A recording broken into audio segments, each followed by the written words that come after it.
Welcome to Emmelac online tutorial. Now let us simplify this expression. 0.3 times 10 raised to 5 now divided 0.4 times 10 raised to 7 and leaving your answer in standard form.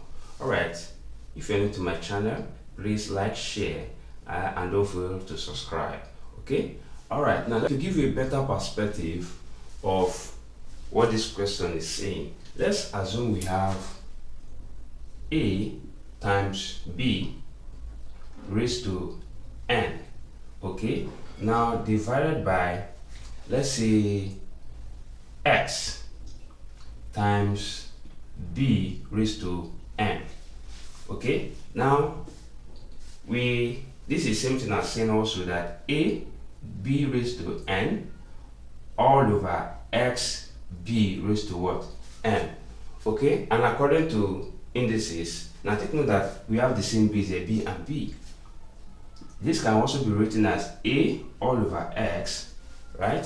Then times, then our b here, okay, which is the same base, can be written as b raised to what? N minus what? M. And this is according to what? The division rule in exponents. Okay, so this approach can be applied here for easy working. Alright, where a, this is a, and this is b raised to n, and here you have x, and this is b raised to m. So it implies that we will write it as 0.3, then all over 0.4, right? Then times b, and which is because we have the same base. So here we have 10 raised to 5 minus 7.